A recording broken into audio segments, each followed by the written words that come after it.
యేసులో సమృద్ధి జీవం, సమృద్ధి అయిన ప్రభుని జీవం సమృద్ధిగా మనలను బలపరచును. సమృద్ధి అయిన ప్రభుని జీవం సమృద్ధిగా మనలను బలపరచును. అలసిన హృదయాలకు ఇది సమృద్ధి జీవం, విరిగిన హృదయాలకు వాక్యామృత జీవం. ఓ నేస్తమా వీక్షించుమా యేసులో సమృద్ధి జీవం. ఓ నేస్తమా వీక్షించుమా యేసులో సమృద్ధి జీవం. యేసులో సమృద్ధి జీవం, యేసులో సమృద్ధి జీవం, యేసులో సమృద్ధి జీవం, యేసులో సమృద్ధి జీవం.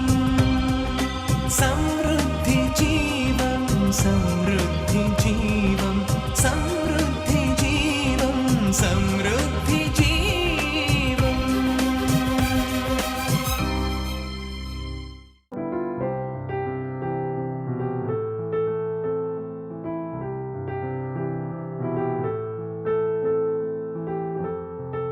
మిమ్మల్ని అందరికీ కూడా ప్రభువైన యేసుక్రీస్తు నామములో ఈ యొక్క పునరుత్థానపు ఆరాధనకు ప్రేమపూర్వకంగా ఆహ్వానిస్తున్నాను. మన ప్రభువు, మన దేవుడు పునరుత్థానము చెందినటువంటి దేవుడు. మీరు ఈ ప్రపంచంలో ఎక్కడికి వెళ్ళినా సరే, ఏ సమాధి దగ్గరికి వెళ్ళినా సరే, అక్కడ మీకు రెండు విషయాలు మీరు చూస్తారు. శిలాఫలకం మీద ఆ 2 తారీఖులు కనిపిస్తాయి, date of birth and date of death. అయితే యేసయ్యకు కూడా అవి 2 ఉన్నాయి. ఆయన కూడా జన్మించారు ఈ లోకంలో, అలాగే ఆయన కూడా జీవించారు. ఒకానొక రోజు మరి ఆయన కూడా చనిపోయారు. అయితే అంతటితోనే సమాప్తమైందా? అందుకే ఆ రోజుల్లో యేసయ్య ద్వారా మేలులు పొందుకున్న కొంతమంది స్త్రీలు తెల్లవారుజామునే ఆదివారం పరిగెత్తుకుంటూ వాళ్ళు ఆ సమాధికి వెళ్ళారు. వెళ్ళి చూస్తే ఆయన కనిపించట్లేదు. అయ్యో, ఎవరో ఎత్తుకెళ్ళిపోయారు మా ప్రభువునని అక్కడున్న మరియా, మగ్దలేని మరియా ఏడుస్తూ ఉంది. ఎవరు ఎత్తుకెళ్ళిపోయారయ్యా బాబు, మీరేమన్నా చూసారా అని. అయితే అక్కడ యేసు ప్రభువే కనబడ్డాడు. యేసు కనిపిస్తే మరి ఆ యేసయ్యని ఏమనుకుందా మరియమ్మ, ఆ మగ్దలేని మరియా?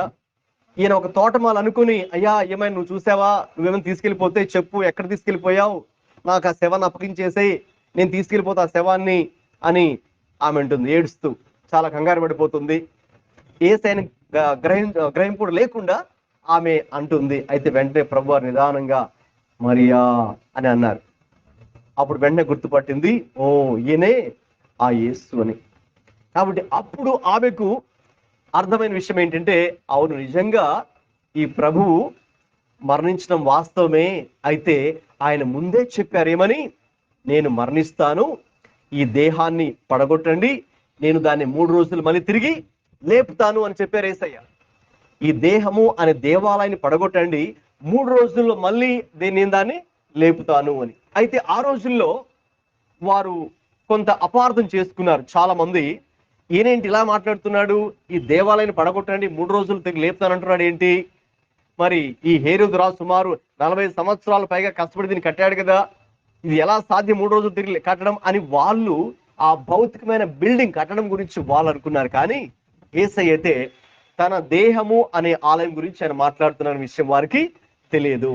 ఎందుకంటే వాస్తవంగా అసలు ఆలయము, చర్చ్ లేక మందిరం అంటే బిల్డింగ్ కాదండి, 4 walls 1 roof కాదు. యాక్చువల్గా అయితే సంఘము, మందిరం అంటే ఏంటంటే మన హృదయమే. కొత్త నిబంధన ప్రకారం చూస్తే హల్లెలూయా. అందుకే యేసయ్య మీరు ఈ దేవాలయాన్ని పడగొట్టండి, నేను దాన్ని 3 రోజులు మళ్ళీ తిరిగి లేపుతాను అనే విషయాన్ని చెప్పారు. కాబట్టి మీరు ప్రపంచంలో ఎక్కడికి వెళ్ళినా సరే, ఏ సమాధిని, గొప్ప గొప్ప సమాధులు కొన్ని చోట్ల అంటే విఐపీస్ కానీ పెద్ద పెద్ద వాళ్ళు వాళ్ళ సమాధులు చాలా పెద్దగా గ్రాండ్గా అంత చేస్తారు. చాలా మంది విజిటర్స్ వెళ్తూ ఉంటారు. టూరిస్టులు వెళ్తూ ఉంటారు చూడడానికి. అయితే అక్కడ కనిపించేవి 2 డేట్లే కనిపిస్తాయి. 3వ డేట్ ఎక్కడ మీకు కనిపించదు. అదేంటి? డేట్ ఆఫ్ రిజరక్షన్, పునరుద్ధానం చెందినటువంటి తారీఖు. కాబట్టి యేసయ్య ఒక్కడే పునరుత్థానం చెందినటువంటి దేవుడు. హల్లెలూయా. మరి మా తాతగారిని కూడా సమాధి చేశారు, సజీవ సమాధి చేశారు. ఆయన్ని మీతో చెప్పాను ఇంతకుముందు నా సాక్ష్యాన్ని. అందులో మరి ఆయన సమాధి అక్కడ ఉంది. ఇప్పుడు కూడా మనం వెళ్ళి చూస్తే ఆయన సమాధి ఉంటుంది. అందుకని ఆయన ఏమి మా తాతగారు మళ్ళీ తిరిగి లేచారండి? తిరిగి లేవలేదు. సజీవంగా ఉన్నప్పుడే సజీవ సమాధి చేశారు, ఇంకంతే. ఆయన అందులోనే మరి మరణించడం జరిగింది, కానీ మళ్ళీ ఆయన తిరిగి లేవలేదు, పునరుద్ధానము చెందలేదు. అయితే ప్రపంచంలో మరి ఒకే ఒక వ్యక్తి మరి పునరుద్ధానము చెందినటువంటి దేవుడు. దేవునికి స్తోత్రం. హల్లెలూయా. అలాగే ఒకసారి ఒకళ్ళు సర్వే చేశారు, ప్రపంచంలోనే ప్రజల్ని అత్యంత ప్రభావితం చేసినటువంటి వ్యక్తులు ఎవరు, the most influential people in the world or history అని వాళ్ళు ఏం చేస్తారంటే ఒక సర్వే చేస్తే ఒక సుమారు 10 పేర్లు దాకా వాళ్ళు వచ్చింది. మరి పలానా ఇంకొక వ్యక్తి ఇంకొక వ్యక్తిని చెబుతూ, అయితే ఆ లిస్ట్ లో టాప్ లో ఫస్ట్ ఎవరి పేరు ఉందంటే యేసుక్రీస్తు ప్రభు పేరే. హల్లెలూయా. ఎందుకంటే పునరుత్థానము చెందినటువంటి ఆ యేసయ్యే మరి ఎంతో మంది జీవితాలను మార్చినటువంటి దేవుడు. హల్లెలూయా. మరి ఆయన జీవించిన రోజుల్లోనే మనం చూస్తుంటాం కదండి, ఆయన ఎక్కడికి వెళ్ళినా సరే అక్కడ ఆయన వెంట జన సమూహాలు వస్తూ ఉండేవి. మరి ఆయన దగ్గరకు వచ్చిన ఏ వ్యక్తి కూడా మరి నిరాశతో వెళ్ళలేదు, కానీ వారు సత్యాన్ని తెలుసుకొని ఆశీర్వాదం పొందుకొని వారు నిత్య జీవాన్ని పొందుకొని వాళ్ళు సంతోషంతో తిరిగి వెళ్ళిపోయారు. కాబట్టి ఆయన బ్రతుకున్న రోజుల్లోనే కాదు, ఆయన మరణించి తిరిగి లేచి 2000 ఇయర్స్ అవుతున్నప్పుడు కూడా ఇంకా ఆయన ద్వారా ఎంతో మంది ఎన్నో జీవితాలు మార్చబడుతున్నాయి. ఇక్కడ కూర్చున్న మనమే దానికి కూడా సాక్షులం కదండి. ఆ యేసయ్యే మరి నా జీవితాన్ని మార్చారు, మా కుటుంబాన్ని మార్చారు. సత్యం ఏంటో తెలుసుకోవడానికి ఆయనే మా యొక్క ఆత్మీయ నేత్రాలు కూడా దేవుడే తెరిచాడు. యేసయ్యనే అనుసరించడానికి దేవుడే మా కృపనిచ్చారు. అలాగే ఇక్కడ కూర్చున్న మనం కూడా నేను నమ్ముతున్నాను ఆ యేసయ్యే మన జీవితాన్ని కూడా మార్చారు. హల్లెలూయా. అందుకే ఆ లిస్ట్ లో ఆయన టాప్ లో ఆయన పేరు ఉంది. ప్రపంచాన్ని ప్రభావితం చేస్తున్న వ్యక్తులలో యేసుక్రీస్తు ప్రభు వారి యొక్క పేరు అక్కడ ఉండడం చాలా అద్భుతమైన విషయం. అయితే ఇంకొక విషయం కూడా మనం గమనించాలి. నేను చెప్పాను, మీరు ప్రపంచంలో ఏ సమాధికి వెళ్ళండి ఆ 2 తారీఖులు కనిపిస్తాయి. 3వ తారీఖు అంటే పునరుద్ధానం చెందిన తారీఖు మీకు ఉండదు, ఎందుకంటే ఎవరు లెగలేదు కాబట్టి. మరణంతోనే వాళ్ళ యొక్క జీవితం సమాప్తం చేయబడింది. అలాగే ఇప్పుడు ఎవరినైనా సరే మీరు ఒక చనిపోయిన వ్యక్తిని మీరు సంబోధించాలంటే స్టార్టింగ్ లో మీరు ఒక పదాన్ని యాడ్ చేస్తారు కదండి, లేట్ సో అండ్ సో అనే పేరు చెప్తారు. అంటే కీర్తిశేషులు కదండి, చనిపోయిన వ్యక్తి అంటే చనిపోయారు కాబట్టి మనం డైరెక్ట్ గా వాళ్ళ పేరు ప్రస్తావించాం, కానీ మరి కీర్తిశేషులైన ఫలానా సో అండ్ సో అని చెప్తాం, లేట్ అని వాళ్ళ పేరు ప్రస్తావిస్తాం కదండి. సో ఈ లోకంలో చాలా మంది గొప్ప గొప్ప వాళ్ళు ఉన్నారు. నెల్సన్ మండేలా గురించి మనం చెప్పాలనుకుంటే లేట్ నెల్సన్ మండేలా, లేక మహాత్మా గాంధీ గురించి చెప్పాలంటే లేట్ మహాత్మా గాంధీ, లేకపోతే ఇంకొక రోమన్ ఎంపరర్ గురించి మీరు ప్రస్తావించాలంటే పలాని లేట్ సో అండ్ సో అని ఆయన పేరు, డేషియస్ లేక ఇంకొక వేరే పేర్లు మనం చెప్తాం. అయితే యేసుక్రీస్తు గురించి మీరు ప్రస్తావించాలంటే ఆ పదం యాడ్ చేస్తామండి, లేట్ జీసస్ క్రైస్ట్ యాడ్ చేస్తామా? లేదు, ఎందుకంటే ఆయన చనిపోలేదు. చనిపోయిన మాట వాస్తవం అయితే మనం తిరిగి లేచారు, లేచి ఇప్పుడు సజీవంగా ఉన్నారు. కాబట్టి ఇప్పుడు మనం ఆయన సజీవంగా ఉన్న వ్యక్తిని పట్టుకొని చనిపోయిన వ్యక్తి ఎలా చెప్తాం? చెప్పలేము. అందుకే లేట్ అనే పదము లేక కీర్తిశేషులైన యేసుక్రీస్తు లేక చనిపోయిన యేసుక్రీస్తు, లేట్ జీసస్ క్రైస్ట్ అనే పదం యేసయ్యకు అది వర్తించదు. ఎందుకంటే ఆయన తిరిగి లేచారు, సజీవంగా ఉన్న దేవుడు ఆయన. హల్లెలూయా. అందుకే ఆ రోజున దూతలు సైతం ఎప్పుడైతే ఈ స్త్రీలు యేసయ్యను ప్రేమించినటువంటి ఆయన వెంబడిస్తున్నటువంటి ఆ శిష్యులు, ఆ స్త్రీలని వారు ముఖ్యంగా అక్కడికి వెళ్ళి సమాధి దగ్గరికి వెళ్ళి తెల్లవారుజామునే ఆదివారంన అంటే మరణించిన తర్వాత 3వ రోజు అంటే ఆదివారం ఉదయం వెళ్ళినప్పుడు అక్కడ ఆ యొక్క రాయి దొర్లించబడి ఉంది. అక్కడ దూతలు వారు చూశారు, భయపడిపోయారు. అసలు ఏం జరుగుతుంది ఇక్కడ? అక్కడ ఉన్నటువంటి వాచ్మెన్ అంటే సెక్యూరిటీ గార్డ్సే ఆ రోజుల్లో చాలా టైట్ సెక్యూరిటీ పెట్టారు. ఎందుకంటే ముందే ఒక అపోహ ఉంది, ఏంటంటే ఇదిగోండి ఆయన ముందే చెప్పారంట చనిపోయిన తర్వాత మళ్ళీ 3వ రోజు తిరిగి లేస్తాడని అని. ఆయన పడని శత్రువులు ముఖ్యంగా శాస్త్రులు పరిసయ్యులు వాళ్ళు ఏమని చెప్పారంటే ఆ రోమ ప్రభుత్వానికి, సార్ మీరు చాలా జాగ్రత్తగా టైట్ సెక్యూరిటీ పెట్టండి అక్కడ, ఎందుకంటే ఈ శిష్యులు ఏమైనా మ్యానిపులేట్ చేయొచ్చు, ఏమైనా మూడో రోజు వచ్చి వాళ్ళే వచ్చి సెవెన్ ఎత్తుకెళ్ళిపోయి ఆయన తిరిగి లేచేసాడని అందరికి ప్రచారం చేసుకోవచ్చు, అది జరగకుండా ఉండడం కోసం ఒక టైట్ సెక్యూరిటీ అక్కడ పెట్టండి అని చెప్పినప్పుడు రోమా ప్రభుత్వానికి అంగీకరించి మరి చాలా టైట్ సెక్యూరిటీ ఆ రోజుల్లో, అంటే మనలాంటి సమాధులు కాదు, రాతితో తొలిపించబడినటువంటి సమాధులు ఆ రోజుల్లో ఉండేవి. చెప్పాలంటే అది కొంచెం ఎక్స్పెన్సివ్ కాస్ట్లీగానే ఉంటది అనమాట. ఏసైకి సొంత సమాధి లేదు. చెప్పాలంటే వేరే ఇంకొక యూదా సన్హెద్రిన్ సభ ఆలోచన కర్తల సభలో ఒక వ్యక్తి అరిమత యోసేపు యొక్క సమాధిలో ఆయన పెట్టబడ్డాడు. కాబట్టి ఆ రాజుతో తొలిపించిన సమాధిలో మరి ఆయన దేహాన్ని పెట్టారు.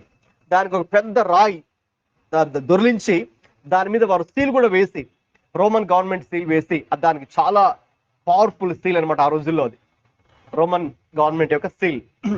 దాన్ని వేసండి అంటే ఎవరు దానికి అక్కడ రావడానికి ఛాన్స్ లేదు, అక్కడ టచ్ చేయడానికి వీలు లేదు. ఆల్మోస్ట్ చుట్టూ కూడా ఇంకా 144 సెక్షన్ పెడతారు కదండి, ఎవరు వెళ్ళడానికి రావడానికి ఛాన్స్ లేదు. అక్కడ కంప్లీట్ గా ఇంకా ఏరియా అంతా కూడా గవర్నమెంట్ అండర్లో ఉండిపోతుంది. ఆ రీతిగా ఆ రోజుల్లో ఉంది.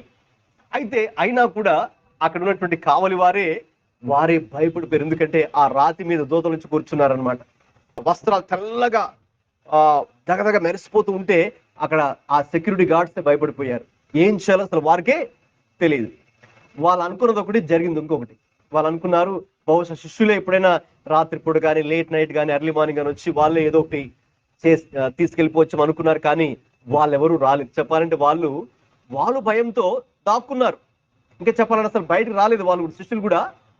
చెప్పాలంటే తలుపులు వేసుకుని గంటలు పెట్టేసుకుని వాళ్ళ లోపల ఉన్నారు. ఇంకా చెప్పాలంటే ధైర్యం చేసి ముందుకు వచ్చింది ఎవరంటే స్త్రీలైన వారే.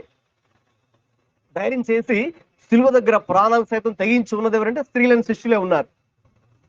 మగ్దలేని మరియ కానీ, మరియ కానీ, తల్లి అయినటువంటి మరియ కానీ, ఇంకా మిగతా వారు ఎవరైతే యేసయ్య ద్వారా మేలు పొందుకున్నారో, ఎవరైతే యేసయ్య ద్వారా ఆశీర్వదించబడ్డారో, ఎవరైతే యేసయ్య ద్వారా దురాత్మ నుంచి విడిపించబడి వాళ్ళు దీవించబడ్డారో, వాళ్ళ కుటుంబాలు బాగుపడ్డాయో, విడుదల పొందుకున్నారో, స్వస్థత పొందుకున్నారో, అటువంటి వాళ్ళకి ధైర్యం చేసేసి స్త్రీలైన వారే. అది చాలా ఆశ్చర్యాన్ని కలిగించే విషయం నాకు కూడా. సో ఆయన సొంత శిష్యులు, సో వాళ్ళు ఒక గదిలోకి వెళ్ళి తలుపులు వేసుకొని బంధించుకుని ఉన్నారు భయంతో. అక్కడ ధైర్యంతో ఉన్నది స్త్రీలైన శిష్యులే. అక్కడ సిలువ దగ్గర వారే ఉన్నారు. అలాగే పునరుద్ధానం కూడా ఆ రోజు తెల్లవారుజాము కూడా స్త్రీలే అక్కడికి వచ్చారు. వచ్చి మరి అక్కడికి వచ్చినప్పుడు దూతని వాళ్ళు కూడా చూశారు, భయపడిపోయారు. అయితే దూత ఒక మాట చాలా స్పష్టంగా చెప్పడం జరిగింది, ఇదిగో ఆయన ఇక్కడ లేడు, ఆయన లేచి ఉన్నాడు. ఈ రోజున మీరు ఇజ్రాయెల్ దేశానికి వెళ్తే, అక్కడ ఉన్నటువంటి యెరూషలేంకి వెళ్తే, అందులో యేసయ్య సమాధి దగ్గర మీరు వెళ్ళి చూస్తే, ప్రపంచంలో మీరు ఎక్కడికి వెళ్ళినా సరే అన్ని సమాధులు మూయబడి ఉంటాయి. క్లోజ్ టూమ్స్ అన్ని కూడా మూయబడి చక్కగా వాళ్ళు దాన్ని సమాధిలా కట్టి దాన్ని వాళ్ళు డెకరేట్ చేసి అంతే మూయబడి ఉంది. ఏ సమాధి కూడా తెరబడి ఏది కూడా ఉండదు కదండి. అయితే ఒకే ఒక సమాధి, తెరవబడిన సమాధి. There is only one tomb, open tomb in the world. అదేంటంటే ఎవరికి సంబంధించిన సమాధి అండి? యేసుక్రీస్తుకు సంబంధించిన సమాధే తెరవబడిన సమాధిగా మీరు అక్కడికి వెళ్ళి ఖాళీగా ఉంటుంది చూడొచ్చు. ఆయన ఎందుకంటే అక్కడ లేడు, ముందే ఆయన చెప్పినట్టుగా ఇదిగో ఆయన ఇక్కడ లేడు, ఆయన తిరిగి లేచి ఉన్నాడు అని ఆ రోజున దూతలు మరి ఆ స్త్రీలకు అక్కడ చెబితే, వాళ్ళు పరిగెత్తుకుంటూ వెళ్ళి గలిలయలో, అంటే ప్రక్కనే ఉన్న గలిలయలోకి వెళ్ళి అక్కడ ఎవరున్నారండి? శిష్యులు ఉన్నారు. ఎక్కడున్నారు వాళ్ళు? తలుపులు వేసుకుని లోపల భయంతో వాళ్ళు ఉన్నారు. ఎందుకు ఎక్కడ మేము బయటకు వస్తే మేము ఆయన శిష్యులు కాబట్టి మమ్మల్ని గుర్తుపట్టి మమ్మల్ని కూడా వీళ్ళు చంపేస్తారేమో, మమ్మల్ని కూడా యేసయ్యని ఆ కొండ మీద తీసుకెళ్లి, కల్వరి కొండ మీద తీసుకెళ్లిపోయి సిలువేస్తుంటే మమ్మల్ని కూడా ఆ కొండ మీద తీసుకెళ్లిపోయి అందరూ చూస్తుండగా సిలువేస్తారేమో అని ఎవరికైనా కూడా మరి ప్రాణభయం ఉంటది కదండి. అలాగే శిష్యులు కూడా ఆ రోజున భయపడి ప్రాణభయంతో ఉన్నారు. అయితే తలుపులు వేసుకుని వాళ్ళ లోపల ఉన్నా కూడా యేసయ్య అక్కడ వాళ్ళకి ప్రత్యక్షమయ్యాడు. హల్లెలూయా. వాళ్ళు ఆశ్చర్యపోయారు. అప్పుడు ఒక విధంగా చెప్పాలంటే వారు కొంత నిరీక్షణ కోల్పోయిన స్థితిలో వారు ఉన్నారు. వాళ్ళు అనుకున్నారు, మరి యేసయ్యతో ఏదో కొంతకాలం ఉన్నామండి, సుమారు 3.5 సంవత్సరాలు, మరి ఆయన చెప్పిన మరి మాటలు బోధనని విన్నాము, మరి ఆయనతో కలిసి ప్రయాణం చేశాము, మరి ఇప్పుడు ఆయన చనిపోయారు, మరి మా భవిష్యత్తు ఏంటి? మరి మాకు కూడా కుటుంబాలు ఉన్నాయి కదా, మరి మేము కూడా సొసైటీలో ఉన్నాం కదా, కాబట్టి ఇంక మా పరిస్థితి ఏంటి? ఇంకా ఆయన చనిపోయాడు కాబట్టి ఇక కష్టమేనేమో ఆయన వెంబడించడం మీకు కష్టమే, ఇంకా ఆయన గురించి సువార్త ప్రకటిస్తూ వెళ్తుంటే ఇంకా మాకు ఎలాగ అవుతుందని చెప్పి వాళ్ళు డిస్కరేజ్ అయ్యారు. అందరు చెప్పాలంటే నిరుత్సాహపడి ఒక విధంగా దే లాస్ట్ దేర్ హోప్, ఆ నిరీక్షణ కోల్పోయి ఇక ఎందుకు అని ఒక బాధలో వాళ్ళు వెళ్ళిపోయి తిరిగి చేపలు పట్టుకోవడానికి వెళ్ళిపోయారు. ఎందుకంటే ఆయన శిష్యుల్లో చాలా మంది ఆ ప్రొఫెషన్ ఏంటంటే వాళ్ళ వృత్తి చేపలు పట్టుకునే వృత్తి. కాబట్టి చాలా మంది ఇంకేంటి ఎందుకులే ఇంకా అంతా అయిపోయింది, మన మరి ప్రభు చనిపోయారు అని బాధతో వెళ్ళారు. అయితే అక్కడ కూడా మళ్ళీ ప్రభు వారికి అక్కడ ప్రత్యక్షమయ్యారు. ఎప్పుడైతే యేసయ్య ప్రత్యక్షమయ్యారో అంటే పునరుద్ధానం చెందారో అప్పుడు ఒక్కసారిగా ఏడుస్తున్నటువంటి మగ్దలేని మరియా ఒక్కసారిగా సంతోషంతో ఆనందంతో ఇక పరిగెత్తుకుంటూ గల్లీకి వాళ్ళందరికీ చెప్పడానికి వెళ్ళింది. ఎప్పుడైతే మళ్ళీ యేసయ్య వాళ్ళు కనబడ్డారో అక్కడ బంధించబడిన తలుపులు వేసుకున్నారు కదండి శిష్యులు, అక్కడ వారికి ప్రభు కనబడ్డారు. తర్వాత ఇంకా ఆ యొక్క సముద్రం ఒడ్డున వారు చేపలు పడడానికి సిద్ధపడుతుండగా అక్కడ మళ్ళీ ప్రభు ప్రత్యక్షమయ్యారు. ఇలాగా అనేక సందర్భాలలో పునరుత్థానం చెందిన తర్వాత కూడా సుమారు 40 దినాలు ప్రభు అందరికీ అనేక మందికి ఆయన కనిపించారు. అనేక మంది కనిపించి పౌలు ఆ మాట రాసుకుంటూ చివరికి యేసయ్య నాకు కూడా కనబడ్డాడు అన్నారు. మొదటి కొరింథీ పత్రిక 15వ అధ్యాయంలో ఆయన మరి నాకు కూడా కనబడ్డాడు అని చెప్పారు. ఎవరికైతే యేసయ్య అంటే ముఖ్యంగా పునరుత్థానుడైన యేసయ్య కనబడ్డారో మరి ఇంక వారి ఆనందానికి ఇంకా అవధులు లేవండి. ఇంకా చాలా సంతోషంతో ఇంకా ఎక్కడ లేని ధైర్యం, అప్పుడు దాకా భయంతో వాళ్ళు ఉన్నారనమాట. యేసయ్య కనబడ్డగానే ఒక్కసారి వాళ్ళలో గొప్ప ధైర్యం వచ్చింది. అంటే ఇంక మా యేసయ్య ఉన్నాడు, ఆయన మళ్ళీ తిరిగి లేచాడు, కాబట్టి మేము ముందుకు వెళ్తాం, ధైర్యంగా అందరికీ ప్రకటిస్తాం, ఈ యేసయ్య తిరిగి లేచాడు, మరణాన్ని గెలిచిన యేసయ్య అని చాలా ధైర్యంతో వారందరూ కూడానండి ఆ రోజు నుంచి ఇంకా మారిపోయారు. అప్పుడు దాకా ఒకలాగా ఉన్నారు. యేసయ్య ఎప్పుడైతే పునరుద్ధానం చెందాడో ఆ పునరుత్థానుడని యేసయ్యను వారు ఎవరైతే దర్శించుకున్నారో వారి జీవితాలు మార్చబడ్డాయి. So an encounter with the resurrected Christ has changed their lives. పునరుత్థానుడైన యేసయ్యను ఎవరైతే ఎదుర్కొన్నారో ఆ రోజున వారి జీవితాలు అద్భుతంగా మార్చబడ్డాయి. అందుకే పౌలు కూడా అన్నాడు, నేను పునరుత్థానుడైన యేసుని ప్రకటిస్తూ ఉన్నాను, ఎందుకంటే ఆయన నాకు కనబడ్డాడు, ఆయన నాకు కూడా ప్రత్యక్షమయ్యాడు. నేనేమి ఆ 12 శిష్యులు ఒకటిగా లేను, నేను చాలా అల్పుడినే, అయోగ్యుడినే, సంఘాన్ని చాలా భయంకరంగా హింసించిన వ్యక్తినే, నేను ఒక రౌడీగానే ఉన్నాను. అయినా కూడా యేసయ్య తన ప్రేమ చొప్పున తన కృప చొప్పున నాకు కూడా ఆయన ప్రత్యక్షమయ్యాడు. ఎప్పుడైతే ఆ పునరుత్థానం యేసయ్య పౌలు కూడా ప్రత్యక్షమయ్యాడో ఆయన జీవితం కూడా మారిపోయిందండి. హల్లెలూయా.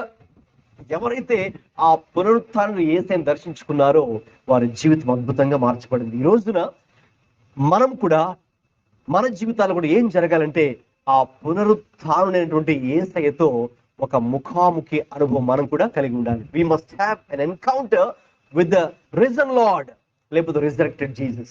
ఎందుకంటే that will change our life forever. ఇంకా we will never be the same again. ఇంకా మన జీవితాల్లో అంత అద్భుతమైనటువంటి మార్పు చోటు చేసుకోబోతుంది. దేవునికి స్తోత్రం. హల్లెలూయా. కాబట్టి ఈ రోజున అదే మన ప్రార్థనగా ఉండాలి. ఏంటంటే lord let me have an encounter with the risen Lord, not the crucified Lord but the risen Lord. సిలువేయబడిన క్రీస్తుతో మాత్రమే కాకుండా పునరుత్థానం చెందినటువంటి యేసయ్యను నేను కూడా ముఖాముఖిగా కలుసుకోవాలి, ఆయన తెలుసుకోవాలి, ఆయన కలుసుకోవాలి, ఆయన్ని చూడాలి అనే ఆశ ఉంటే ఆ యేసయ్య మగ్దలేని మరి కనబడిన దేవుడు మీకు కూడా ఆయన కనబరుచుకుంటాడు. హల్లెలూయా. సో దేవుడు వారికి బయలుపరుచుకున్నప్పుడు మనకు బయలుపరచుకోవడం చెప్పండి. మనం కూడా ఆ పునరుద్ధరణ యేసయ్యను మనం కూడా చూడగలం, మనకు కూడా ఆయన ఆ దర్శనాన్ని ఇస్తారు. If only you have the desire.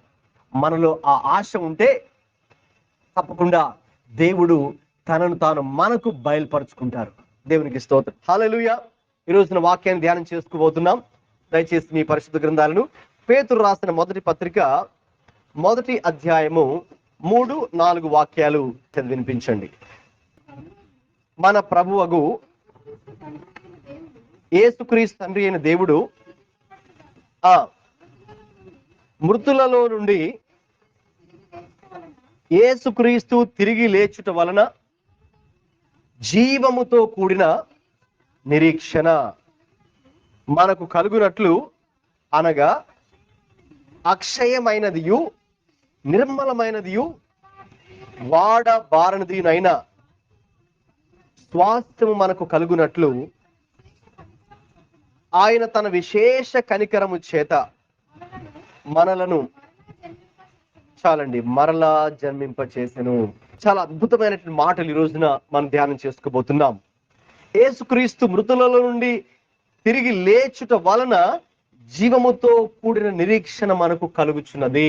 I living hope through the resurrection. అంటే పునరుత్థానం ద్వారా యేసయ్య మనకు జీవముతో కూడిన నిరీక్షణ మనకు దేవుడు ఇస్తారు. హల్లెలూయా. ఆ మాట చాలా అద్భుతమైన మాట, నాకు చాలా ఇష్టమైన మాట. మనం ఇప్పుడు ఎటువంటి నిరీక్షణ కలిగి ఉన్నామంటే, నాట్ ఏ డెడ్ హోప్. ఏదో ఇంకా కొన్నిసార్లు మీరు ఎవరైనా అడిగితే ఏమంటే మీరు ఇంటర్వ్యూకి వెళ్ళారు కదా, మరి ఏమైంది, ఇంటర్వ్యూ ఎలా జరిగింది అంటే వాళ్ళ ఫేస్లో మీరు చెప్పేయచ్చు, పోయిందండి, నేనైతే చెప్పాను కానీ, నేనైతే ట్రై చేశాను కానీ నేను సెలెక్ట్ చేసుకోలేదండి, కాబట్టి ఆ హోప్స్ పోయాయండి, ఇంకా వేరేది ఏదైనా చూసుకోవాలి, వేరే పని ఏదైనా చూసుకోవాలి. లేకపోతే కొన్నిసార్లు మరి ఒక ఎగ్జామ్ కోసం వెళ్తున్నావు కదా, మరి బాగా ప్రిపేర్ అయ్యావా అని అడిగితే వాళ్ళ ముఖాలను కూడా చెప్పేయచ్చు. అంటే కొంచెం డౌట్ ఉంటుంది అనమాట. డౌట్గా అంటే పూర్తిగా కనుక వాళ్ళు కనుక సిద్ధపడకపోతే పిల్లలు ఎవరైనా పరీక్షలకి కొంచెం డౌట్ఫుల్, ఓకేనా, క్వశ్చన్ మార్క్, డౌట్ ఫేస్ ఉంటుంది అనమాట. సో వాళ్ళకి ఎటువంటి హోప్ ఉంది అప్పుడు? Doubtful hope. లేదు, కొంతమంది మీరు అడిగినప్పుడు మీరు ఇది చేయడానికి వెళ్తున్నారంట కదా, మీరు ఫలాని పని చేయడానికి వెళ్తున్నారంట కదా అంటే అప్పుడు వాళ్ళు కూడా చెప్తారు, అమ్మో అది నా వల్ల కాదండి, నేను అనుకున్నాను కానీ అదైతే నా వల్ల కాదు, అది impossible. So it's an impossible hope. So అనేక రకాల నిరీక్షణ ఈ లోకంలో ప్రజలు కలిగి ఉంటారు కదండి. ఇంకా అది అయిపోయిందండి, ఇంకా నా వల్ల కాదు, it's a dead hope, it's a last hope, లేక డౌట్ఫుల్ హోప్, లేక డైయింగ్ హోప్. నా వల్ల కాదండి, అది జరుగుద్దేమో అనుకున్నాను కానీ అది ఇంకా మన వల్ల అయ్యేది కాదండి, అందుకే నేను ఆ హోప్స్ అని కూడా విడిచిపెట్టేశానండి, ఇంకా దాని మీద ఏ ఆశలు కూడా లేవండి, ఆ ఆశలు వదిలేసుకున్నానండి అని చాలాసార్లు మనము దిగులుతో, విచారంతో ఇక మనకి ఇది అవ్వదు అని మనకున్న నిరీక్షణ కోల్పోతూ ఉంటాం. వి బికమ్ హోప్లెస్, నిరీక్షణ లేని వారుగా మారిపోతుంటాం. అయితే ఈ రోజున యేసయ్య పునరుత్థానము చెందడం ద్వారా, అంటే ఆయన సమాధిని గెలిచి, మరణాన్ని గెలిచి, శరీరాన్ని గెలిచి, సాతానుని గెలిచి, లోకాన్ని గెలిచి ఆయన తిరిగి లేవడం ద్వారా ఈరోజు యేసయ్య మనకి ఏది అనుగ్రహిస్తూ ఉన్నారు, మనం ఏది పొందుకుంటూ ఉన్నాం, ఆయన పునరుద్ధానం ద్వారా మనకు లాభం ఏంటి అంటే, ఇప్పుడు ఆయన పునరుద్ధానం ద్వారా మనకు జీవముతో కూడిన నిరీక్షణ పొందుకుంటున్నాం. Hallelujah. So it's a living hope through the resurrection of Jesus. ఇప్పుడు నేను చెప్పాను, అది డెడ్ హోప్ కాదు, లేక డౌట్ఫుల్ హోప్ కాదు, లేక లాస్ట్ ఆర్ ఇంపాసిబుల్ హోప్ కాదు, కానీ లివింగ్ హోప్. దేవునికి స్తోత్రం. హల్లెలూయా. ఎందుకు ఆ సజీవమైనటువంటి లేక జీవముతో కూడిన నిరీక్షణ అని చెప్తున్నామంటే, మన దేవుడు ఎవరండి? మనం పాడుకున్నాం పాటలో, సర్వయుగములలో సజీవుడవు. కాబట్టి మన దేవుడు ఎవరండి? సజీవుడైన దేవుడు. అంటే ఆయనలో జీవం ఉంది కదండి. ఆయన మనం పిలిస్తే పలికే దేవుడు. ఇప్పుడు మీరు ఏదైనా శవం దగ్గరికి వెళ్ళి ఆ శవాన్ని మీరు పిలిచారనుకోండి, పలుకుతుందా? లేదు ఇంకా దగ్గరికి వెళ్ళి గట్టిగా అరిచారనుకో, గట్టిగా అరిస్తే పలుకుతుందేమో, మీరు గట్టిగా అరిస్తే పలుకుతుందా? లేదు. మరి ఇంకా ఏదైనా మీరు తీసుకొని ఓకేనా దాన్ని ఇలా టచ్ చేస్తారనుకో శవాన్ని, మరి లేస్తుందా? ఏం చేసినా శవం ఇంకా లేగదు. విగ్రహం దగ్గర కూడా అంతే కదండి. విగ్రహం దగ్గర మనం వెళ్ళి ఎన్ని చేసి పెట్టా తింటుందా? విగ్రహం తింటుందండి? తిందు. చివరికి మనమే తినేస్తాం. లేక మనం ఎన్ని అక్కడికి వెళ్ళి పాటలు పాడినా లేక మాటలు చెప్పినా ఆ విగ్రహం ఏమి అది అలాగే ఉంటుంది విగ్రహం. కాబట్టి అందులో చలనం, లైఫ్ లేదు కదండి. సో కాబట్టి ఇప్పుడు మనము యేసయ్యను ఎలా చూస్తున్నామంటే, ఆయనలో జీవం ఉన్నది. హల్లెలూయా. ఆయనలో జీవం ఉన్నది. యోహాను సువార్త 1వ అధ్యాయంలో ఉంటుంది. కాబట్టి ఇప్పుడు మనం జీవం ఉంది కాబట్టి ఆయన ఎవరండి? పిలిస్తే పలికే దేవుడు, ఆయన స్పందించే దేవుడు. స్పందిస్తాడు, పిలిస్తే పలుకుతాడు. మనం అందరికి వెళ్ళి ఆయన్ని యేసయ్యా అని ఇలా అన్నాం అనుకోండి, ఏంటి అని ఆయన స్పందిస్తాడు. హల్లెలూయా. ఎందుకంటే ఆయన సజీవుడైనటువంటి దేవుడు కాబట్టి నీవు నేను యేసయ్య పునరుద్ధానం ద్వారా పొందుకునే మేలు ఏంటంటే జీవముతో కూడిన నిరీక్షణ. ఎందుకంటే ఆయనే సజీవుడైనటువంటి దేవుడు కాబట్టి, ఆయనే సజీవుడైన దేవుడు కాబట్టి ఈ రోజున కొన్ని విషయాలు మనం ఈ యొక్క వాక్య భాగం నుంచి ధ్యానం చేద్దాం. మొట్టమొదటి విషయం ఏంటంటే, మరి what is the basis of our living hope? ఈ రోజున మనము ఈ యొక్క జీవంతో ఒక నిరీక్షణ కలిగి ఉన్నామంటే దానికి ఆధారం ఏంటి అని గనుక చూస్తే, ఇదే వాక్య భాగంలో మీరు చూసే మాట ఏంటంటే, విశేష కనికరము చొప్పున, ఆయన తన విశేష కనికరము చొప్పున అని రాయబడింది. అంటే దీనికి ఆధారం ఏంటి అని ఆలోచిస్తే, దేవుని యొక్క కనికరము, హిస్ గ్రేట్ మర్సీ. ఆయన విశేష కనికరము చేత దేవుడు నిన్ను నన్ను ఆయన ఎన్నుకున్నాడు, పిలుచుకున్నాడు, ప్రేమిస్తూ ఉన్నాడు. మనకు తిరిగి జన్మించిన అనుభవాన్ని, రక్షణను మనకు అనుగ్రహించాడు అని ఇదే వాక్య భాగంలో ఉంది. అది కూడా ఎలా జరిగింది? ఆయన పునరుత్థానము చెందుట ద్వారా. దేవునికి స్తోత్రం, హల్లెలూయా. ఊహించుకోండి ఒకసారి, ఆ రోజున యెరూషలేంలో గుడ్ ఫ్రైడేతోనే స్టోరీ లాస్ట్, ఇంకా ఫైనల్ ముగించబడింది అనుకుందాం. అంటే యేసయ్య చనిపోయారు, ఇంకా ఆయన తీసుకెళ్ళి సమాధి చేశారు, ఇంకా ఆయన సమాధిలో ఉండిపోయారు. అలాగే ఇంకా మళ్ళీ తిరిగి లేవలేదు. ఆయన సమాధిలోనే అలా ఉండిపోయి ఉంటే, ఈరోజు మనం ఇక్కడ కూడుకొని ఆయన్ని పునరుత్థానుడా నా యేసయ్య అని మనం పాట పాడుకుని ఉండేవారమా? లేదు. మరణాన్ని గెలిచిన జయశీలుడా బహుధీరుడా అనే పాటలు పాడుకుని ఉండేవారమా? లేదు. ఆయన ఆ రోజు తిరిగి లేవకపోతే, పునరుద్ధానం చెందకపోతే అసలు మన క్రైస్తవ జీవితం అంటే అసలు మనకు అసలు పునాదే లేదు. మనకు అసలు రక్షణ ఉండేది కాదు, రక్షణ పొంది ఉండేవారం కాదు, నిత్య జీవాన్ని పొందుకుని ఉండేవారం కాదు. ఇక్కడ మాట్లాడుతున్నటువంటి మనల్ని తిరిగి జన్మింప చేసెను అంటున్నారే, ఆ యొక్క న్యూ బర్త్, తిరిగి జన్మింప చేయుట, లేక బార్న్ అగైన్ ఎక్స్పీరియన్స్ అనేది మనకు ఉండేది కాదు. ఇంకా అసలు నో హోప్ ఎట్ ఆల్. యేసయ్య పునరుద్ధానం చెందకపోతే మనకు ఏ నిరీక్షణ ఉండేది కాదు. అసలు క్రైస్తవమే ఇక పెద్దగా ఉండేది కాదు. ఎప్పుడో అప్పుడే ఫస్ట్ సెంచరీలోనే అది కనుమరుగైపోయి ఉండేది. అయితే ఇప్పటికి 2000+ సంవత్సరాలు గడిచినా కూడా మనం ఇంకా ఆ యేసు ప్రభు గురించి మాట్లాడుకుంటున్నాం, ఇంకా ఆ యేసయ్యని స్తుతిస్తున్నాం, ఇంకా ఆ యేసయ్య సువార్త ప్రకటిస్తూ ఉన్నాం, ఇంకా ఆ యేసయ్య మాట ధ్యానిస్తూ ఉన్నాం. దానికి అర్థం ఏంటి? ఆయన పునరుద్ధానం చెందాడు కాబట్టి. హల్లెలూయా. అందుకే నేను పునరుత్థానం చెందిన క్రీస్తుని ప్రకటించుచున్నాను అని పౌలు కూడా చెప్పడం జరిగింది. కాబట్టి మనకు ఈ రోజున ఆ జీవంతో కూడిన నిరీక్షణకు ఆధారం ఏంటి అంటే ఆయన కనికరమే. దేవునికి స్తోత్రం, హల్లెలూయా. అందుకే యేసుక్రీస్తు ప్రభువు మన స్థానంలో ఆయన లోకంలోకి రావడం జరిగింది. మన స్థానంలోనే ఆ రోజున శుక్రవారం కూడా మీతో కొన్ని విషయాలు చెబుతూ, వాస్తవంగా ఆ పాపపు శిక్ష మన మీద పడాలి. ఎందుకంటే పాపం చేసింది మనము, దేవుని నుంచి వైదొలిగింది మనమే పాపం వలన, మన అతిక్రమాల వలన. అయితే యేసయ్యే తన యొక్క కనికరాన్ని చూపించి మనకు ఆయన రక్షణ ఇవ్వడం గురించి, మనల్ని విమోచించడం గురించి ఆయనే ఆ శ్రమను, ఆ బాధను, ఆ శాపము, ఆ నింద, ఆ అవమానం, ఆ దెబ్బలు అన్ని ఆయన అనుభవించాడు. హల్లెలూయా. ఎందుకు? ఆయన కనికరం కలిగినటువంటి దేవుడు కాబట్టి. ఆయన అంతటా అందరూ రక్షణ పొందవలసి ఉంది. ఏ ఒక్కరు నశించుకోవడం దేవుడికి ఇష్టం లేదు. అందుకే ప్రభు అంటున్నారు, యెహెజ్కేలు గ్రంథంలో ఉంటుంది ఒక మాట 18వ అధ్యాయంలో, దుష్టుడు తన దుష్టత్వంలో చనిపోవడం దేవుడికి ఇష్టం లేదు. అయితే ఆ దుష్టుడు ఏం చేయాలి? తన తప్పును తెలుసుకొని ఆ విషయంలో పశ్చాత్తాపడి మారు మనస్సు పొంది దేవుడి వైపు తిరగాలి అన్నది దేవుడు కోరుకుంటున్నాడు. తిరిగితే అప్పుడు అతడికి నశించిపోడు. అంటే చనిపోతాడు కానీ నశించిపోడు. అంటే చనిపోయి నరకానికి వెళ్ళడు, తర్వాత దేవుని సన్నిధికి వెళ్తాడు. ఎందుకంటే తన దుష్టత్వం విషయంలో ఒప్పుకొని పశ్చాత్తాపడి దేవుడు వైపు తిరిగాడు కాబట్టి. హల్లెలూయా. కాబట్టి ఆయన కనికరము కలిగిన దేవుడు కాబట్టి ఏ ఒక్కరు నశించిపోవడం దేవుడికి ఇష్టం లేదు. కాబట్టి దేవుని కనికరము చాలా చాలా ప్రాముఖ్యమైన విషయం. ఈ రోజున నీవు నేను ఈ యొక్క జీవంతో కూడిన నిరీక్షణ, ఎ living hope. How do you get this living hope? What is the basis for? దానికి ఆధారం ఏంటి అంటే ఆయన కనికరమే. మనం చదువుకున్నాం కదండి, ఆ కనికరం ఎటువంటిదండి? మరి విశేషమైన విశేష కనికరము అని ఇక్కడ రాయబడింది. It's a great mercy. నిజంగా ప్రభు మన ఎడల కలిగిన కనికరము చాలా గొప్పదేనని చెప్పొచ్చేమో.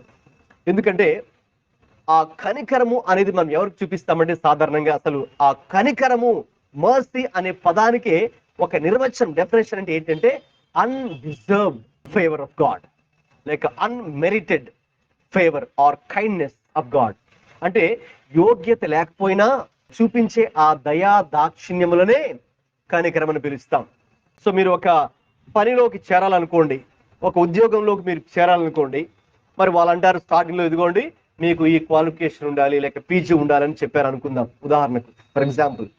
సో అయితే మిమ్మల్ని వారు ఇంటర్వ్యూ చేసిన తర్వాత వాళ్ళకు నిర్ణయానికి వచ్చారు, మీకైతే మరి పీజీ అంటే అర్హత లేదు, ఆ క్వాలిఫికేషన్ లేదు, ఇంకా తక్కువ క్వాలిఫికేషన్ ఉంది. అయితే మిమ్మల్ని ఇంటర్వ్యూ చేసిన తర్వాత వాళ్ళు ఇదిగోండి మేమైతే మీకు జాబ్ ఆఫర్ చేస్తున్నామండి అన్నారనుకోండి, మీరు చాలా హ్యాపీ ఫీల్ అవుతారు కదండి. ఎందుకంటే వాస్తవంగా అయితే మీకు ఎలిజిబిలిటీ లేదు, అర్హత లేదు. ఎందుకంటే వాళ్ళు ముందే ఎలిజిబిలిటీ క్రైటీరియాని పెడతారు కదండి, ఫలానా రిక్వైర్మెంట్స్ ఉండాలని. సో మీకైతే అర్హత లేదు. అర్హత లేకపోయినా వాళ్ళు మిమ్మల్ని పిలిచి మీతో మాట్లాడి ఇదిగో మీకు మరి మేము జాబ్ ఇవ్వాలని నిర్ణయించుకున్నాం అని చెప్పినప్పుడు మీరు చాలా ఆనందిస్తారు. అయ్యో మరి దేవుడు నిజంగా నాకు వీళ్ళు చూడండి, నాకు ఆ క్వాలిఫికేషన్ లేకపోయినా, నాకు ఎలిజిబిలిటీ లేకపోయినా వాళ్ళు నాకు ఇచ్చారండి, చాలా గ్రేట్ అని మరి వాళ్ళని కూడా మనం చాలా అప్రిషియేట్ చేస్తాం, ప్రైజ్ చేస్తాం, థ్యాంక్స్ చెప్తాం కదండి. అదండి అంటే మర్సీ అంటే అదే నిర్వచనం. మనకు క్వాలిఫికేషన్ లేదు, అర్హత లేదు, అయినా కూడా అర్హత కల్పించేటటువంటి ఒక స్థితి. Unmerited favour or kindness of God is called mercy. దేవుని యొక్క కనికరం అంటే అదండి. కాబట్టి రోజున యేసయ్య మరణం మాత్రమే కాదు, పునరుత్థానంలో కూడా మనం ఏది చూడగలమంటే కనికరము చూడగలము. ఎందుకు తెలుసండి? యేసయ్య ఎందుకు తిరిగి లేచారంటే మనమే పాడుకున్నాం పాటలో, పరమా జీవము నాకునివా తిరిగి లేచను నాతో నుండ. ఇప్పుడు యేసయ్య ఎందుకు తిరిగి లేచాడంటే మనకు పరమ జీవమును ఇవ్వడం కొరకు. మరి మనలో జీవము లేదా? మరి మనం కదులుతున్నాం కదా, మన ప్రాణంతో ఉన్నాం, మనలో జీవం ఉంది. అయితే మనలో ఏ జీవము లేదు అంటే దైవికమైన జీవం మనలో లేదు, అంటే దేవుడు కలిగి ఉన్న జీవం మనలో లేదు. అందుకే వాక్యం సెలవిస్తుంది ఎఫెసీ 2:1 మనము మన పాపముల చేతను అతిక్రమముల చేతను చచ్చిన వారమై ఉండగా అని వాక్యం తెలియజేస్తుంది. సో మనలో ఆత్మీయ జీవం లేదు, అంటే మన ఆత్మ జీవించి లేదు, చనిపోయిన స్థితిలోకి వెళ్ళిపోయింది. ఎందుకు? మన పాపముల వలన, మన అతిక్రమముల వలన మన యొక్క ఆత్మీయ స్థితి అలాగ చచ్చిన స్థితిలోకి వెళ్ళిపోయింది. ఇప్పుడు నేను దేవుడు అలాగే వదిలిపెట్టుంటే మనకు నిరీక్షణ ఉండేదా చెప్పండి? లేదు, మనకు నిరీక్షణ ఉండేది కాదు. యేసయ్య నిన్ను నన్ను అటువంటి ఆత్మ చచ్చిన స్థితిలో వదిలిపెట్టడానికి ఇష్టము లేకనే ఆయన మరణము చెందాడు. అంత మాత్రం కాదు, మరణాన్ని గెలిచి మళ్ళీ తిరిగి లేచి, ఆయన తిరిగి లేచాడు కాబట్టి ఇప్పుడు ఆయనలో ఉన్నటువంటి ఆ యొక్క దైవ సంబంధమైనటువంటి జీవము మనలోకి ప్రవేశిస్తుంది. హల్లెలూయా. ఇప్పుడు ఆయన గెలిచాడు కాబట్టి, ఆయన తిరిగి లేచాడు కాబట్టి మనకు కూడా ఒక సజీవమైన నిరీక్షణ ఏంటి? 1 కొరింథీ పత్రిక 15 మనం చూస్తాం, ఆయన తిరిగి లేచాడు కాబట్టి ఒక రోజు రాబోతుంది మనము కూడా తిరిగి లేస్తాం. హల్లెలూయా. మీకు తెలిసిన ఒక విషయం, మనకు కూడా పునరుద్ధానం ఉంది. యేసయ్య ఎలాగైతే పునరుద్ధానం చెందారో ఒక రోజు రాబోతుంది భవిష్యత్తులో మనము కూడా తిరిగి మళ్ళీ లేస్తాం. మనకు కూడా పునరుద్ధానం ఉన్నది. అయితే ఆ పునరుద్ధానము 2 రకాలుగా ఉండబోతోంది. విశ్వాసులకైతే, అంటే ప్రభువుని ఎరిగిన వారికైతే జీవ పునరుద్ధానం. మనం తిరిగి ఎందుకు లేపడబోతున్నాం? తిరిగి ప్రభువుని కలుసుకొని ఇంకా ఆయనతో కూడా యుగాలు పరలోకంలో మనం జీవించడం కొరకే తిరిగి లేపడబోతున్నాం. సో విశ్వాసులకు సంబంధించిన పునరుద్ధానం అది. రెండవది ఉంది, అవిశ్వాసులు, అతిక్రమాలు చేసిన వారు, పాపములు చేసిన వారు, దేవుని తృణీకరించిన వారు, దేవుని విసర్జించిన వారు, పాపములోనే చివరి దాకా కొనసాగిన వారు, వాళ్ళు తిరిగి లేస్తారు. దేవుడు వారిని లేపుతాడు, వాళ్ళకి పునరుద్ధానం ఉంది. అయితే ఎందుకు? వారికి మరణకరమైన పునరుద్ధానం. అంటే వారి పునరుద్ధానం ఎందుకు? దేవుడు వాళ్ళని తీర్పు తీర్చి నరకానికి పంపించడానికి వారు లేపడతారు. సో మనకైతే మహిమకరమైన లేక జీవకరమైనటువంటి నిరీక్షణ, పునరుద్ధానం. It's a glorious resurrection. మన యొక్క దేహము మహిమాదేహంగా మార్చబడుతుంది. ఈ పాపంతో కూడుకున్న దేహం ఒక రోజున మహిమాదేహంగా మార్చబడబోతోంది. ఆ నిరీక్షణ మనకు దేవుడు ఇచ్చారు. క్షయమైనది అక్షయతం ధరించుకుంటుంది. అంటే క్షయమైపోయేదంటే ఈ నశించిపోయి శరీరము నశించినటువంటి ఆయన యొక్క మహిమను పొందుకోబోతుంది ఒక రోజు. అది ఎలా సాధ్యపడింది? కేవలం యేసయ్య యొక్క పునరుద్ధానం ద్వారా. హల్లెలూయా. ఆయన తిరిగి లేకపోతే, పునరుద్ధానమే లేకపోతే మనము క్షయమైపోయి ఉండేవారము, అంటే నశించిపోయి ఉండేవారము. ఆ అక్షయత మనము పొందుకుని ఉండేవారం కాదు. అమర్త్యత అంటే మరణం లేని స్థితిని మనం పొందుకుని ఉండేవారం కాదు. ఆయన తిరిగి లేచాడు కాబట్టి ఈ రోజున ఒక లివింగ్ హోప్, సజీవమైన ఒక నిరీక్షణ ఏంటంటే నాకు కూడా ఒక రోజు, నేను కూడా ఒక రోజు తిరిగి లేస్తాను, నాకు కూడా ఒక పునరుద్ధానం ఉంది, యేసే నన్ను కూడా లేపుతాడు, లేపినప్పుడు ఇక నాకు ఈ యొక్క నశించిపోయి ఈ దేహం కాదు, మహిమా దేహాన్ని నేను పొందుకుంటాను. I will receive a glorious body. ఈ యొక్క క్షయత అక్షయతను ధరించుకుంటుంది, మర్త్యత అమర్త్యతను సొంతరించుకుంటుంది. Entire chapter of 1 Corinthians chapter 15 talks about the resurrection. యేసయ్య పునరుద్ధానం గురించి రాయబడింది, అలాగే మన పునరుద్ధానం గురించి కూడా రాయబడింది. ఇంకా చెప్పాలంటే యేసయ్య పునరుత్థానము ఎందుకు చెందారంటే మనకు పునరుత్థానము అనుగ్రహించడం కొరకే. దేవునికి స్తోత్రం, హల్లెలూయా. అంటే చూడండి, అంత అద్భుతమైన ప్రణాళిక దేవుడు కలిగి ఉన్నాడు. ఆయన తిరిగి లేవడంలో గల ఉద్దేశం చాలా అద్భుతమైంది. కాబట్టి ఆయన కనికరమును, విశేషమైన కనికరమును మనకు చూపిస్తూ ఆయన ఇప్పుడు మనకు కూడా పునరుద్ధానమును అనుగ్రహించే దేవుడై ఉన్నారు. చదవండి రోమాపత్రిక 6వ అధ్యాయము 5వ వచనం.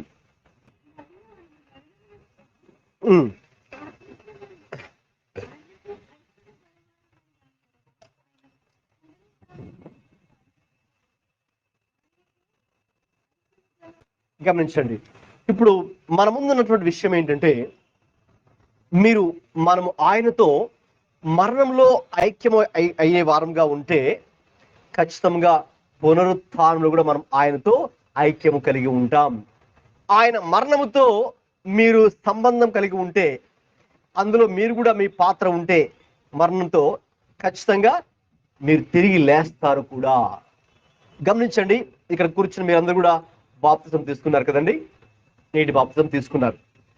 మీకు నీటి బాప్తిజం ఇచ్చినప్పుడు ఏం చేశాము? నీరున్న చోటు తీసుకెళ్ళిపోయి నీటిలో ముంచి మళ్ళీ పైకి లేవనెత్తుతాం కదండి. పూర్తిగా నీటిలో ముంచి మళ్ళీ పైకి లేవనెత్తుతాం. దాని అర్థం ఏంటి? నీటిలో మునుగుతున్నప్పుడు అది మీ మరణానికి సాదృశ్యంగా ఉంది, యేసయ్య మరణానికి గుర్తుగా ఉంది. నీటిలో నుంచి మళ్ళీ పైకి లేస్తున్నప్పుడు పునరుద్ధానానికి కూడా గుర్తుగా ఉందన్నమాట. యేసయ్య ఎలాగే తిరిగి లేచారో మళ్ళీ మీరు కూడా మళ్ళీ తిరిగి లేస్తూ ఉన్నారు. అంటే మీ పాత జీవితానికి, పాపము అనే పాత జీవితానికి, ప్రాచీన స్వభావానికి చనిపోయి, అంటే నీటిలో మునుగుతాం కదండి, పూర్తిగా కవర్ అయిపోద్ది వాటర్ అంతా, మళ్ళీ తిరిగి లేస్తాం, మళ్ళీ క్రీస్తుతో కూడా పునరుద్ధానము చెందిన వారుగా ఉంటాం. సో మరణంలో మీకు పాత్ర ఉంటే ఖచ్చితంగా పునరుద్ధానంలో కూడా మీకు పాత్ర ఉంటుంది. అందుకే పౌలు నేను క్రీస్తుతో కూడా సిలువ వేయబడి ఉన్నాను అంటాడు. క్రీస్తుతో కూడా మీకు సిలువ వేయబడిన అనుభవం మీకు ఉంటే ఖచ్చితంగా ఆయన పునరుత్థానంలో కూడా మీకు పాత్ర ఉంటుంది. దేవునికి స్తోత్రం, హల్లెలూయా. అందుకే ప్రభువు అన్నారు, ఎవరైనాను నన్ను వెంబడించి పోగొరిన ఎడల తనను తాను ఉపేక్షించుకొని ప్రతిదినము తన సిలువను ఎత్తుకొని, అంటే సిలువతో మీకు వ్యక్తిగత అనుభవం ఉంటే ఖచ్చితంగా పునరుత్థానంతో కూడా మీరు అందులో పాత్ర మీరు కలిగి ఉంటారు. అదే ప్రభు ఈరోజు మనకి ఇచ్చేటటువంటి గొప్ప జీవంతో కూడినటువంటి నిరీక్షణ, ఇట్స్ లివింగ్ హోప్. దేవునికి స్తోత్రం, హల్లెలూయా. రెండవదిగా ఇదే 1 పేతురు తిరిగి వద్దామండి. 1 పేతురు 1వ అధ్యాయానికి తిరిగి వద్దాం. అక్కడ what's the future experience of your living hope. మన భవిష్యత్తుకి ఈ జీవంతో కూడిన నిరీక్షణ, మన భవిష్యత్తులో అది మనకి ఎటువంటి ఆశీర్వాదాన్ని ఇవ్వబోతోంది. ఇప్పుడే చెప్పాను మీతో ఏంటంటే యేసయ్య తిరిగి లేచాడు కదండి, కాబట్టి ఆ పునరుద్ధానము మన పునరుద్ధానికి దారితీస్తుంది. అంటే మనకు కూడా పునరుద్ధానం మనం కూడా పొందుకోబోతున్నాం. సో ఎటువంటి మేలులు ఆ పునరుద్ధానంలో ఉన్నాయో ఒక మాట ధ్యానం చేద్దాం. ఇక్కడే మనం చూసినట్టయితే ఒకసారి చదవండి 3-4 వచనాలు.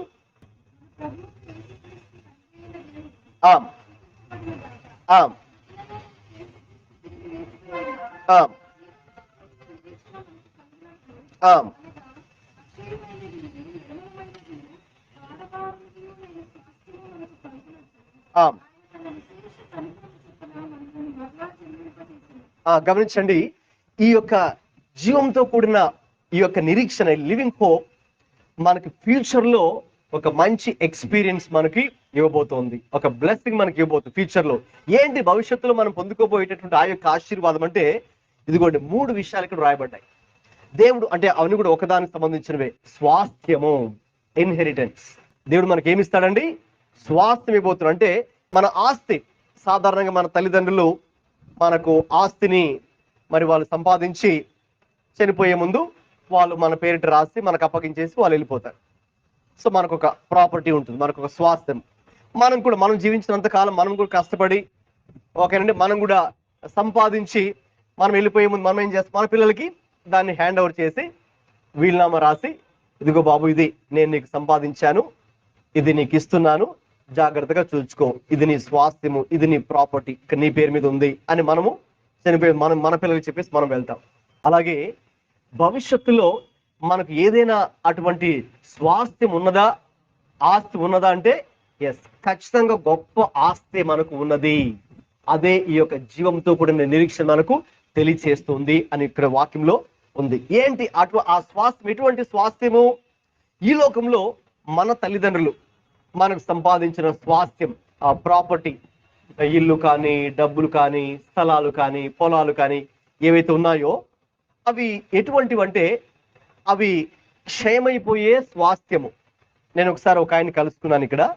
కలుసుకున్నప్పుడు ఆయన ఏం చెప్తున్నారంటే, పాస్టర్ గారు ప్రార్థన చేయండి, మాకు కొన్ని ఆస్తులు ఉన్నాయి, మా పూర్వీకులు మా తాత ముత్తాత ఆస్తులు అయితే మాకు ఉన్నాయి, చాలా అయితే ఉన్నాయి, కానీ ఇప్పుడు అవన్నీ కూడా డిస్ప్యూట్ లో ఉన్నాయి, ప్రాబ్లం లో ఉన్నాయి. అంటే వేరే వాళ్ళు వచ్చి ఇది మాదే అని వాళ్ళు క్లెయిమ్ చేయడము, దాని మీద వాళ్ళు ఏంటంటే దొంగ డాక్యుమెంట్స్ ఉంటాయి కదా, ఫాల్స్ డాక్యుమెంట్స్, అవి ప్రొడ్యూస్ చేయడము, తర్వాత వాళ్ళు దీని మీద కేసు పెట్టడం.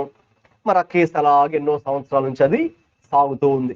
కాబట్టి అది మాకు మరి వస్తుందో మాకు రాదో ఛాన్స్ మాకు తెలియదు.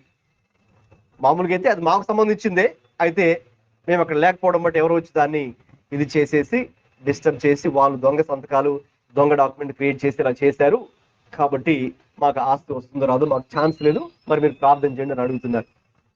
సో ఈ లోకంలో మనకు ఏదైనా ఆస్తి ఉంటే దానికి భద్రత ఉందండి? దానికి భద్రత లేదు. తర్వాత రీసెంట్ ఏంటంటే కొంతమంది అంటే ఎన్ఆర్ఐస్ అంటే వేరే అబ్రాడ్ లో ఉండేటువంటి వాళ్ళు బహుశా ఇక్కడ ఏమైనా కొన్ని ప్రాపర్టీస్ ఉన్నాయనుకుందాం. సో ఇక్కడ ప్రాపర్టీస్ ఉంటే కొంతమంది ఇక్కడికి వచ్చి అంటే వేరే ప్రాంతం నుంచి ఇక్కడికి వచ్చి దాన్ని వీళ్ళు ఆక్యుపై చేసుకొని వీళ్ళు కొన్ని ఫాల్స్ డాక్యుమెంట్స్ క్రియేట్ చేసి, లేదంటే వాళ్ళతో ఫోన్లో కనెక్ట్ అయిపోయి వాళ్ళని బెదిరించి ఓకేనా సెటిల్ చేసి ఒప్పించి వాళ్ళ ప్రాపర్టీస్ వదులుకునేటటువంటి స్థాయిలోకి చాలా మందిని తీసుకొని వచ్చారట. ఇప్పుడు దీన్ని బట్టి చెప్పండి, ఈ లోకంలో మనం ఏదైనా ఒక ప్రాపర్టీ కలిగి ఉంటే అది గ్యారంటీగా మనమే పొందుకుంటామనే గ్యారంటీ ఉందండి? లేదు, గ్యారంటీ లేదు. ఇది ఎప్పటికీ ఇంకెలాగే నిలిచిపోతుంది అనే గ్యారంటీ ఏమైనా ఉందా? ఆ గ్యారంటీ కూడా లేదు. మనము దీన్ని పూర్తి స్థాయిలో అనుభవిస్తాం అనే ఒక గ్యారంటీ కూడా ఏమైనా ఉందా? గ్యారంటీ కూడా లేదు. చూసారా, అది ఈ లోకానికి సంబంధించినటువంటి స్వాస్థ్యము, ఆస్తి, ఇన్హెరిటెన్స్ ఆ రీతిగా క్షయమైపోయేదిగా ఉంటుంది, అది కరప్ట్ చేయబడేదిగా ఉంటుంది, అది ఫేడ్ అయిపోయేదిగా ఉంటుంది. అయితే యేసయ్య ద్వారా ఆ జీవంతో కూడిన నిరీక్షణ ఇచ్చే గొప్ప ఆశీర్వాదం ఏంటంటే అక్షయమైపోయేటటువంటి స్వాస్థ్యము. మీరు చదివారు ఆ 3 పదాలు, ఇప్పుడు మనం చూద్దాం. Imperishable inheritance. ఈ లోకంలో ఆస్తి పెరిష్ అయ్యేటటువంటి ఆస్తి, పెరిషబుల్ ఇన్హెరిటెన్స్. యేసయ్య ఇచ్చే ఆస్తి ఇంపెరిషబుల్ ఇన్హెరిటెన్స్, అంటే అక్షయమైనటువంటి స్వాస్థ్యము. అది ఇక క్షయము కాదు, అది ఇక నాశనము కాదు. అది తర్వాత అన్డిఫైల్డ్ ఇన్హెరిటెన్స్, నిర్మలమైన స్వాస్థ్యము. అది ఇక ఎవరు దానికి కరప్ట్ చేయలేరు, ఇంకా అది డిఫైల్ అవ్వదు. యేసయ్య ఇచ్చే స్వాస్థ్యము అన్డిఫైల్డ్ ఇన్హెరిటెన్స్. మూడవదిగా వాడబారని స్వాస్థ్యము, అన్ఫేడింగ్ ఇన్హెరిటెన్స్. ఇక అది ఎప్పటికి ఇంకా ఫేడ్ అయిపోదు, లేక కనుమరుగు అయిపోదు, లేక వేరే వాళ్ళు వచ్చి దాన్ని ఇంకా తీసుకుని వెళ్ళడానికి ఛాన్స్ లేదు. వేరే చేతులకు ఇంకా మా చేతులు మారవు. ఇక అది ఇక మన పేరు మీద ఉంటది. యేసయ్య మీ పేరుని ఆయన జీవగ్రంథంలో రాస్తే, అలాగే భూమి మీద మీరు ఒక 100 సంవత్సరాలు జీవించారు అనుకుందాం.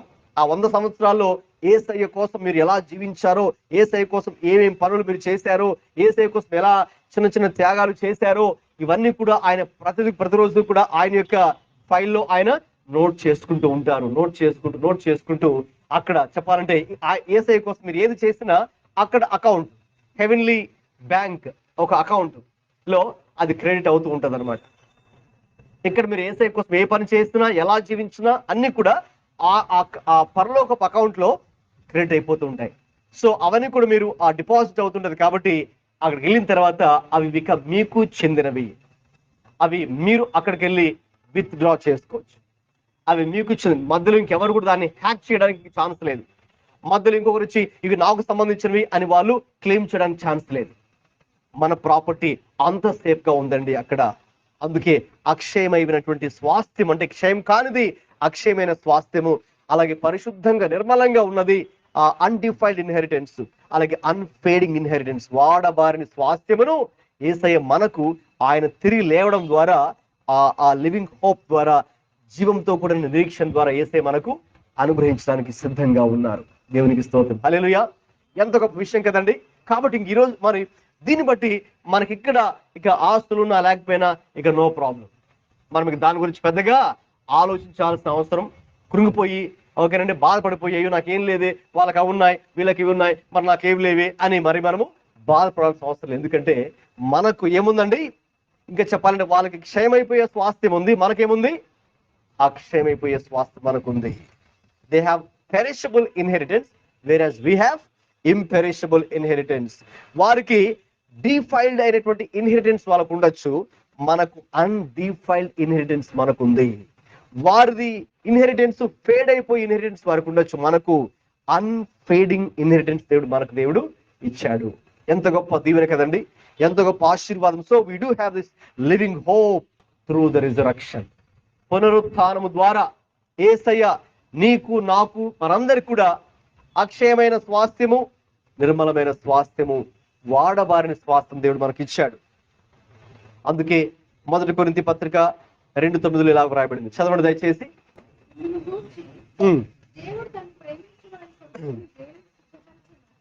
దేవుడు తన్ను ప్రేమించిన వారికి ఏవి సిద్ధపరచనో అవి కంటికి కనబడలేదు,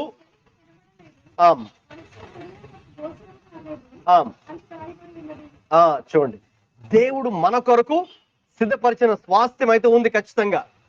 అయితే మనకు ప్రస్తుతానికి మన కంటికి అది కనబడదు, ఎవరు దాని గురించి వినలేదు. ఒకవేళ మనం విన్నది కొంత మట్టుకే మనం విన్నాం, 1% మనం విన్నాం. అంటే దేవుడు మనకు అటువంటి అద్భుతమైనటువంటి గొప్ప స్వాస్థ్యము మన కొరకే సిద్ధపరిచాడు. మనం దానిని సొంతం చేసుకోబోతున్నాం, దానిని పొందుకోబోతున్నాం. ఇదంతా ఎలా సాధ్యపడుతుంది? యేసయ్య యొక్క పునరుద్ధానం ద్వారా మాత్రమే సాధ్యమండి. హల్లెలూయా. కాబట్టి అటువంటి నిరీక్షణ కలిగి ఉందాం. ఈ లోకంలో మనకి ఏది ఉన్నా లేకపోయినా ఇక పర్వాలేదు కదండి. ఈ లోకంలో మన స్థితి ఎలా ఉన్నా కూడా మనం ఇక బాధపడాల్సిన అవసరం లేదు. ఎందుకంటే మనకు యేసయ్య గొప్ప స్వాస్థ్యమే దాచిపెట్టాడు. అది అక్షయమైన స్వాస్థ్యము, అలాగే నిర్మలమైన వాడబారిన సాక్షి మనకి ఇచ్చాడు. కాబట్టి దాన్ని బట్టి సంతోషిద్దాం, దాన్ని బట్టి ముందుకెళ్దాం. చివరిగా ఒక విషయాన్ని చెప్పి నేను ముగించాలని ఆశపడుతున్నాను. 1 పేతురు పత్రిక తిరిగి వద్దాం. 1వ అధ్యాయము 5వ వచనం.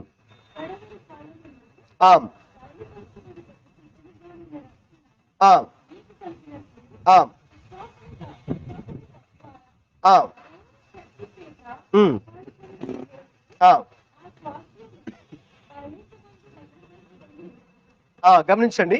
ఇప్పుడు మూడో విషయం ఏంటంటే, what is the present experience of our living hope.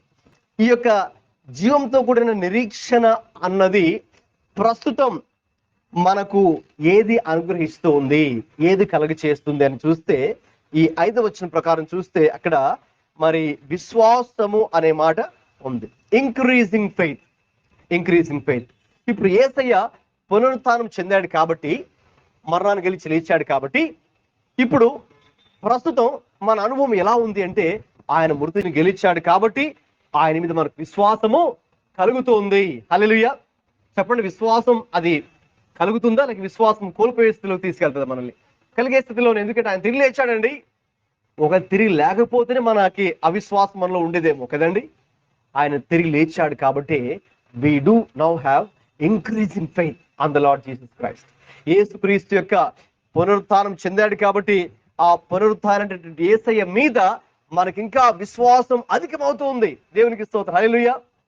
కాబట్టి ఇక ఈ లోకంలో మనకి ఎన్ని శోధనలు కలిగినా, శ్రమలు కలిగినా, వాస్తవంగా చెప్పాలంటే పేతురు గారు ఆ పత్రిక రాసే సమయానికి ఆనాటి విశ్వాసులు కొన్ని శ్రమల గుండా వెళ్తూ ఉన్నారు. అందుకే ఆయన ఒక మాట కూడా అన్నారు. 6వ వాక్యం చివరిలో ఉంటుందండి, ఒకసారి చదువుతారా? ఇందువలన మీరు మిక్కిలి ఆనందించుచున్నారు కానీ అవసరమును బట్టి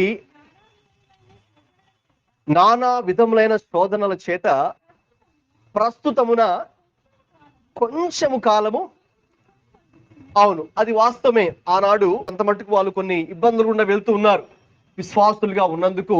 మరి ఆనాటి అవిశ్వాస సమాజం నుండి ప్రజల నుంచి కొన్ని సమస్యలు ఎదుర్కొంటూ ఉన్నారు, చాలా కఠినంగా కూడా ఉన్నాయి.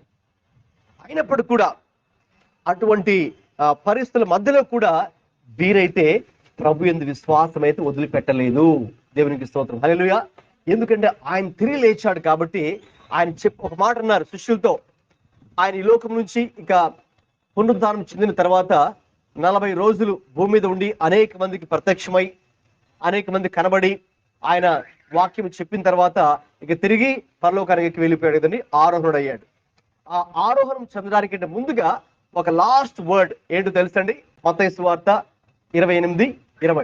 ఇదిగో యుగ సమాప్తి వరకు నేను మీకు తోడై ఉన్నాను.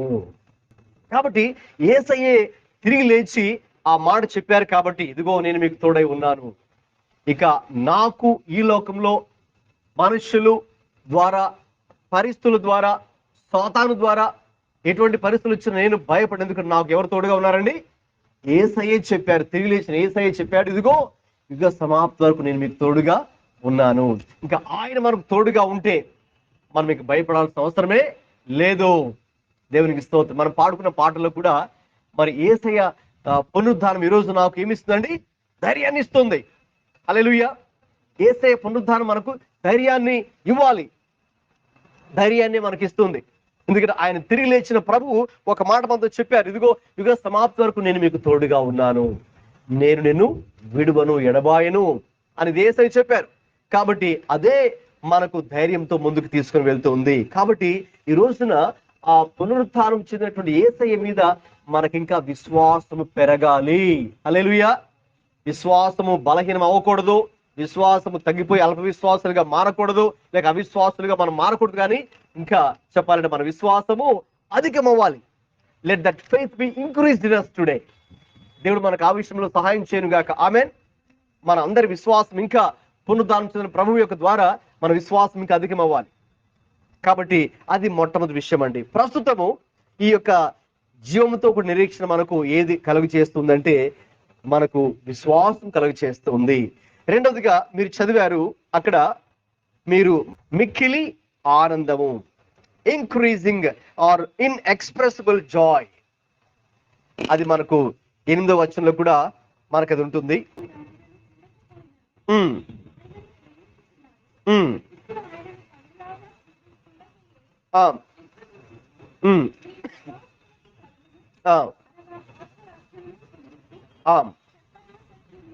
చెప్పనా శక్యమును మహిమాయుక్తమునైన,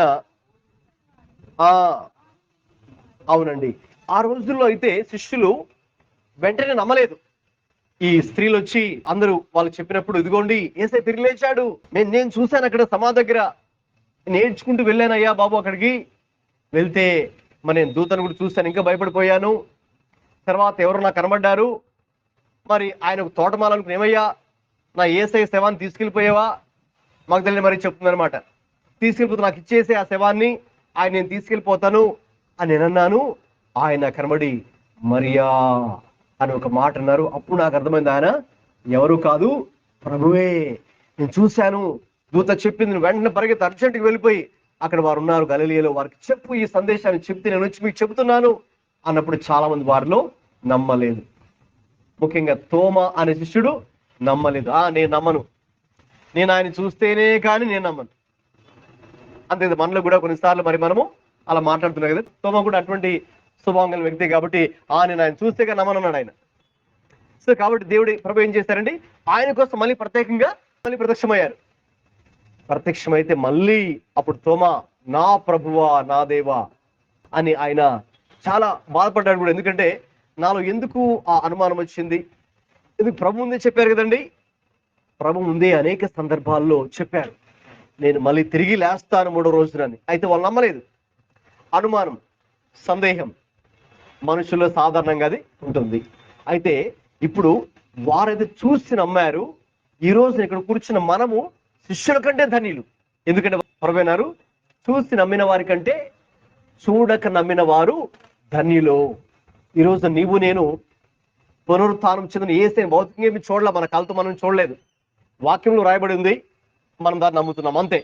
ఆయన ఒక యేసయ్య అంటే దేవుడి లోకానికి వచ్చాడని, జన్మించాడని, జీవించాడని, చనిపోయాడని, అలాగే తిరిగి లేచాడని వీఆర్ జస్ట్ బిలీవింగ్, అంతే కదండి, నమ్ముతున్నాం అంతే. కాబట్టి చూడకపోయినా నమ్ముతున్నామే. దానికి ప్రభువు ఏది మనకి ఆశీర్వాదం ఇస్తారంటే ఇన్ఎక్స్ప్రెసిబుల్ జాయ్. ఇన్ఎక్స్ప్రెసిబుల్ జాయ్, చెప్పనసఖ్యము గాని సంతోషము, చెప్పనసఖ్యము గాని ఆనందము, సంతోషాన్ని ప్రభు ఇప్పుడు మనకి ఇస్తారు. హల్లెలూయా. కాబట్టి అది మనకు ఒక యాడెడ్ అడ్వాంటేజ్. ఈ యొక్క లివింగ్ హోప్ ద్వారా యేసయ్యలో మనం కలిగినటువంటి ఆ యొక్క సజీవమైనటువంటి జీవంతో కూడినటువంటి ఆ నిరీక్షణ మనకు ఏది ఇస్తుంది? చెప్పనసఖ్యం గాని సంతోషము. అంటే మనం దాన్ని మాటల్లో వర్ణించలేం. కాబట్టి ప్రభు బిడ్డలకు గొప్ప ఆశీర్వాదం, స్వాస్థ్యం, అసెట్ ఏంటి అంటే జాయ్. సో ఆ జాయ్ అనేది దేవుడు మనకు అంతరంగంలో పెట్టేటటువంటి ఒక ఆస్తి. అందుకే ఆత్మ ఫలం కూడా అన్నారు దాన్ని. It's a fruit of the Holy Spirit as well.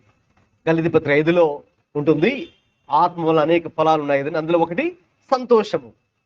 ఇప్పుడు ఆ సంతోషం మనల్ని ఏం చేస్తుందంటే, మీరు అనొచ్చేమో, మరి మాకు ప్రస్తుతానికి కొన్ని బాధలు ఉన్నాయండి, మా ఇంట్లో కొన్ని సమస్యలు ఉన్నాయి, వ్యక్తిగతంగా నేను కొన్ని బాధలు కూడా వెళ్తున్నాను, మీరేమో సంతోషం గురించి చెప్తున్నారు, చెప్పనాసక్యము అయిన ఆనందం గురించి మీరు చెప్తున్నారు, మరి ఆ సమస్యల మధ్యలో నేను ఎలాగ సంతోషంగా ఉండగలనండి అని మీరు అడగచ్చేమో. You might question that very well.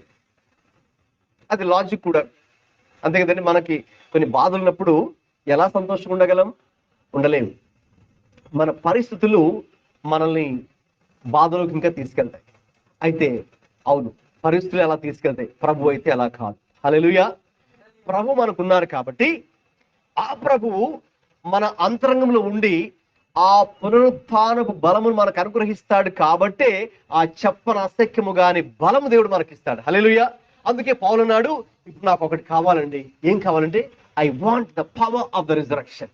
Philippi పత్రిక 3:10 చదవండి. ఆయన ఏం కోరుకుంటున్నాడు? ఈ రోజున ఇక్కడ నుంచి మనం వెళ్ళిపోవడానికంటే ముందుగా అది కూడా మనం కోరుకొని అది ప్రార్థించి ఇక్కడ నుంచి మనం వెళ్ళాలి.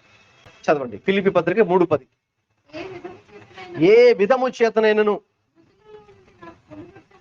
మృతులలో నుండి నాకు పునరుద్ధానము కలగవలనని ఆయన మరణ విషయంలో సమానానుభవం కలిగిన వాడునై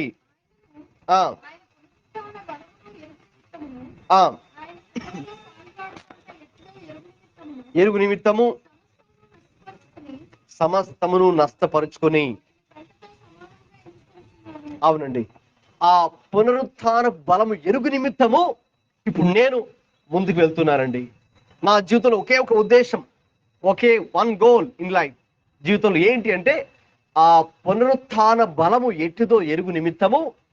అంటే ఇప్పుడు నేను వ్యక్తిగతంగా ఆ పునరుత్థానం ఎలాగైతే యేసే పునరుద్ధానం చెందిన తర్వాత ఆయన లోకంపై, పాపముపై, మరణముపై, సమాధిపై, అపవాదిపై జయాన్ని పొందుకొని ఆయన లేచాడో, ఇప్పుడు నేను కూడా అదే పునరుత్థాన శక్తి నాకు కూడా కావాలి. అప్పుడు నేను కూడా ఎలా ఉంటానండి? నేను కూడా జయించే వ్యక్తిగా ఉంటాను. You will be a conqueror or a more than conqueror in Christ అని పౌలు అంటారు. అప్పుడు మనం కూడా ఏది కూడా మనకు ప్రభు మధ్యలో రానివ్వకుండా ఆ జయ జీవితము, ఆ విక్టోరియస్ లైఫ్ మనం కలిగి ఉంటాం. ఎప్పుడు? ఆ పునరుత్థాన బలమును మనం కూడా కలిగి ఉంటే. అయితే ఎప్పుడు అది జరుగుతుందంటే when you encounter the resurrected Christ. పునరుద్ధానం చెందినటువంటి యేసయ్యను నీవు గనక ముఖాముఖిలోగా ఒక అనుభవంలోకి వస్తే అప్పుడు దట్ హ్యాపెన్స్. అప్పుడు నీవు ఆ పునరుద్ధాన శక్తిని, బలాన్ని మనం పొందుకుంటాం. అది ఆయనలో నుంచి మనకు ట్రాన్స్ఫర్ అయిపోతుంది. సో తద్వారా అప్పుడు మరి మనం కూడా జయించే వారిగా ఉంటాం. You will be a conqueror in Christ. Hallelujah. You will be a victor in Christ. So మనం ఇప్పుడు ఒక గొప్ప ట్రయంఫ్, విక్టరీ, విజయాన్ని మనం కూడా అధిగమించగలము. దేవునికి స్తోత్రం. హల్లెలూయా. అటువంటి ఒక అనుభవంలోకి మనం రావాలని కూడా ప్రభు కోరుతూ ఉన్నారు. కాబట్టి ఈ యొక్క ప్రస్తుత కాలంలో ఈ జీవంతో కూడినటువంటి నిరీక్షణ మనకి ఏది కలిగి చేస్తుంది అంటే చెప్పని అసఖ్యం కానీ ఆనందాన్ని మనకి ఇస్తూ ఉంది. అంత మాత్రం కాదు, విశ్వాసము మరి అధిగమించే విశ్వాసం మనం పొందుకుంటున్నాము. అంత మాత్రం కాదు, ఇంకొక విషయం ఇందులో ఉంది. మొదటి పేతురు తిరిగి మనం వచ్చినప్పుడు ఆ 8వ వచనంలోనే, మీరు ఆయనను చూడకపోయినను చాలండి, ఆయనను ప్రేమించుచున్నారు. Increasing love for the Lord. ఇప్పుడు మనమైతే ఆ శిష్యులు ఆ రోజు చూశారు, నమ్మారు. చూసి నమ్మడం మరి అది పెద్ద గొప్ప విషయం ఏమి కాదనుకోవచ్చు. ప్రభువే అన్నారు కదండి, మనము చూడకపోయినను ఆయన తిరిగి లేచాడు నమ్ముతున్నాము. ఆయన గొప్ప దేవుడు నమ్ముతున్నాము. నమ్మడం మాత్రమే కాదు, ఆయన్ని ప్రేమిస్తూ ఉన్నాం. అది చాలా గొప్ప విషయం. ఆయన ప్రేమలో కొనసాగుతూ ఉన్నాం. ప్రస్తుత కాలంలో జీవంతో ఒక నిరీక్షణ మనల్ని ఏం చేయాలంటే ఆయన్ని ప్రేమించే వారిగా మనల్ని మార్చాలి. హల్లెలూయా. ఈ పునరుత్థానం చెందిన యేసయ్య ప్రేమించాలి. ఆయన మీద ఉన్న ప్రేమ మనము వదులుకోకూడదు. ఇంకా చెప్పాలంటే ఆ మొదటి ప్రేమ నుంచి మనము తొలగిపోకూడదు. అందుకే యోహాను ఎఫెసు సంఘానికి రాస్తున్నప్పుడు ప్రకటన గ్రంథంలో ఆ ఎఫెసు సంఘస్థులు చెప్పాలంటే మొదటి ప్రేమ నుంచి తొలగిపోయారు అని వ్రాయబడింది. మనమైతే ఆ రీతి ఉండకుండా ఇంకా ఈ యొక్క పునరుద్ధానం చెందినటువంటి యేసయ్య ప్రేమలో మనం కొనసాగాలి. ఎందుకంటే ఆయన అటువంటి మరి స్వాస్థ్యం మనకి ఇస్తున్నాడు కాబట్టి మనం ప్రేమిస్తాం కదండి. ఇప్పుడు మీ తల్లిదండ్రులు మీకు చాలా ఆస్తిని ఇచ్చారనుకుందాం. ఉదాహరణకు చాలా ఆస్తిని మీకు మిగిల్చి వాళ్ళు వెళ్ళిపోయారు. అప్పుడు మీరు ఏం చేయాలి? మీ పేరెంట్స్, మీ తల్లిదండ్రులను ప్రేమిస్తారా? తప్పకుండా ప్రేమిస్తారు కదండి. చాలా గొప్పగా చెప్పుకుంటారు అందరికీ కదండి. ఇదిగోండి మా నాన్నగారు, మా అమ్మగారు, వాళ్ళు ఇదిగోండి ఇలా వాళ్ళు కష్టపడి ఇదిగోండి చాలా నాకు ఇది ఈ యొక్క ప్రాపర్టీ, లేకపోతే ఈ ప్రాపర్టీ ఇలాగని చాలా మరి ఇలాగే మా కొరకు సంపాదించి వెళ్ళిపోయారండి అని మనం వాళ్ళ గురించి గొప్పగా చెప్పుకుంటాం. అంతే కదండి. ఏమి లేకపోతే ఏం చెప్పుకోం, కానీ ఉంటే మాకు ఖచ్చితంగా చెప్పుకొని సంతోషిస్తాం కదా. Yes, same way why do you love the Lord? యేసయ్య మన కొరకై ఆ యొక్క అక్షయమైన స్వాస్థ్యాన్ని మన కొరకై సిద్ధపరిచాడు. నిర్మలమైన స్వాస్థ్యాన్ని సిద్ధపరిచాడు. వాడబారిన శ్వాసను సిద్ధపరిచాడు కదండి. మరి అంత గొప్ప స్వాస్థ్యం, ఇంకా చెప్పాలంటే దాన్ని ఏ కన్ను చూడలేదు, ఏ చెవి వినలేదు, ఏ మనసు దాన్ని, ఏ మైండ్ దాన్ని అర్థం చేసుకోలేనంత గొప్ప స్వాస్థ్యాన్ని సిద్ధపరిస్తే ఆ విషయాన్ని తెలుసుకున్న నీవు మరి ఆయన ప్రేమించుకున్న మరి మనము ఉండలేము. అందుకే ఇక ప్రస్తుత కాలంలో ఆయన పట్ల ఆ విశ్వాసము, ఆ ప్రేమలో మనం ముందుకి కొనసాగిపోయేవారుగా ఉందాం. కాబట్టి ఈ రోజున పునరుత్థానం చెందినటువంటి ప్రభువుని మనము ఆరాధిస్తూ ఉండగా ఈ పునరుత్థానం ద్వారా దేన్ని పొందుకుంటున్నామండి? జీవముతో కూడిన నిరీక్షణ, ఎ living hope through the resurrection.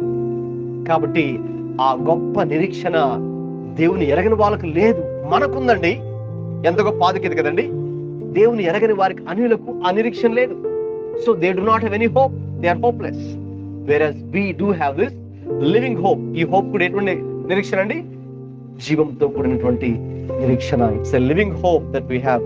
కాబట్టి ఆ విషయాన్ని గ్రహించిన వారుగా ఈ రోజున మనం ప్రభుకి స్తోత్రాలు చెల్లించాలి. ఎందుకు స్తోత్రాలు చెల్లించాలంటే, ప్రభువా మీ విశేష కనికరం చేత మీరు నన్ను దర్శించినందుకు మీకు స్తోత్రం అని చెప్పాలి. అలాగే యేసయ్య నీవు నా కోసం గొప్ప స్వాస్థ్యము, ఆస్తి. ఏ ఆస్తి, ఏ స్వాస్థ్యము? అక్షయమైన స్వాస్థ్యము, నిర్మలమైన స్వాస్థ్యము, వాడబారని స్వాస్థ్యము. అంటే నా తండ్రి నా కోసం ఏ స్వాస్థ్యం, ఇలా ఏ ఆస్తి సిద్ధపరచడం మనం తెలుసుకోవాలి. హల్లెలూయా. మీ తల్లిదండ్రులు ఎక్కడెక్కడ మీకు సిద్ధపరచారు మీరు తెలుసుకోవాలి కదా. ఏ ప్రాపర్టీ, కొన్నిసార్లు మేము మీకు కొన్ని చెప్పకనే వాళ్ళు వెళ్ళిపోయి ఉండొచ్చేమో, కాబట్టి యూ షుడ్ నో కదండి. అందుకే మన తండ్రి మన కోసం ఏ ఆస్తి సిద్ధపరచడం మనం తెలుసుకోవాలి. కాబట్టి మనం వీటిని బట్టి దేవుడికి రోజున స్తోత్రాలు చెల్లించాలి. అలాగే ఒక ప్రార్థన కూడా, ఇంకొక ప్రార్థన ఏం చేయాలి ఈ రోజు మనం? ప్రభువా నా విశ్వాసం మీ మీద ఇంకా నేను పెంచుకోవడానికి నాకు సహాయం చేయి తండ్రి.